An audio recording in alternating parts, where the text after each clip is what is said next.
Hello, peoples of the internet, and welcome back to your fourth game programming tutorial. These seem to be getting pretty good reaction, so I'm going to continue with them. So we're going to be covering translations this time. And so yeah, basically translations are the way we can alter an object in the space that it's in.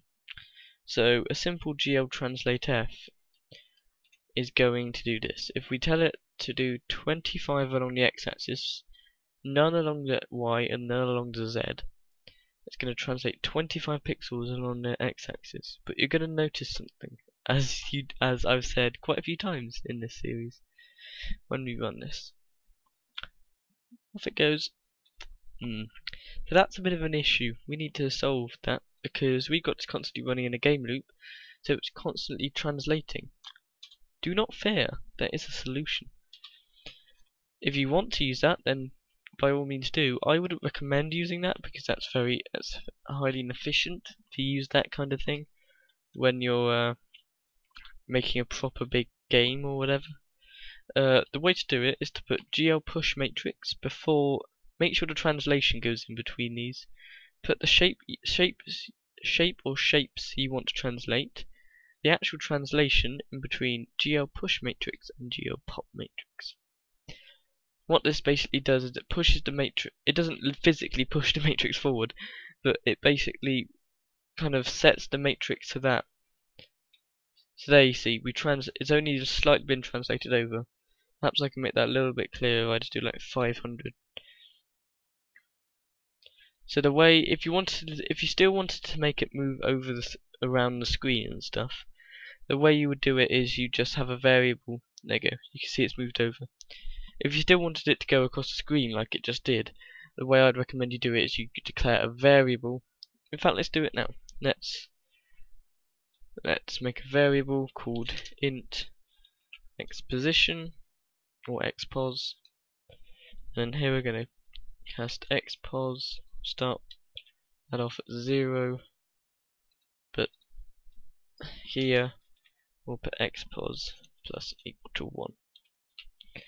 Or we could have just put plus plus, you know, you don't need to do that. It's just that that's a good thing to get into a habit of using plus and equals.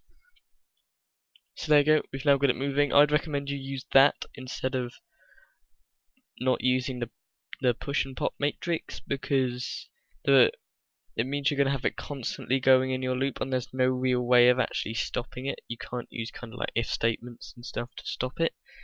And plus you have to make objects after the translation not get translated, you have to invert the translation.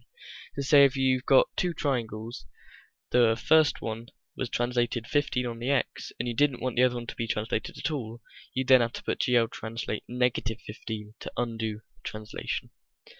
We can also do a ton of other stuff. I'm going to get rid of this exposition stuff. You can play around using variables and all this kind of faux shiz. Later on, you can use GL scale F, which will basically scale it along an axis. So let's say scale it by 1.5 on the x-axis. Oh, we've made an error there because I got rid of a comma. I've got this file open again. I had it from the last tutorial, I think. Okay, right, so we got 1.5 set up there. And when we run this,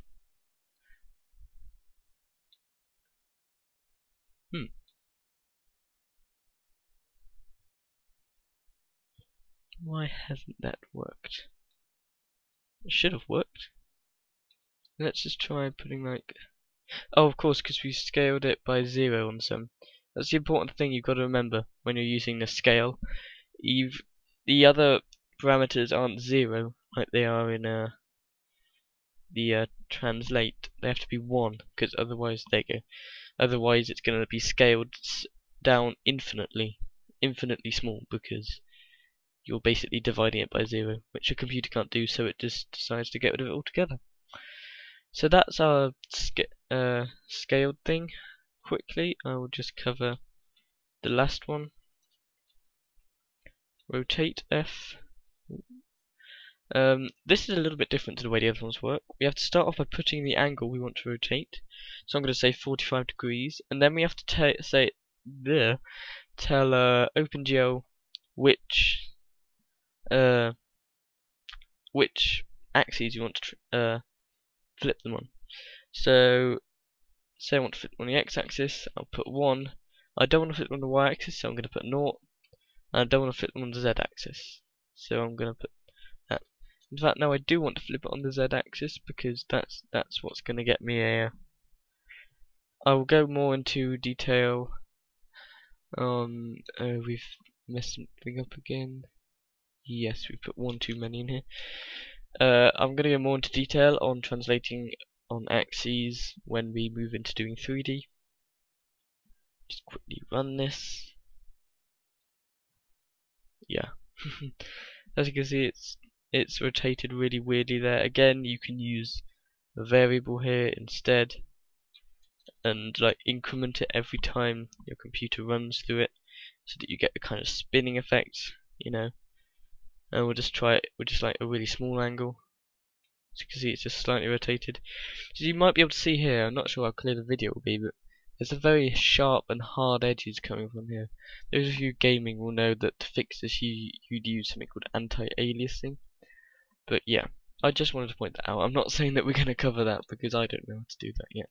I haven't had a go at it. But yeah, they're the 3 basic translations and how you can push and pop the matrix. As you can see, I've still got all the colours in. I kept them from last time. And yeah, thank you for watching. I don't know what we'll be covering next time, but whatever it is, it's going to be awesome. So be sure to watch that. Bye!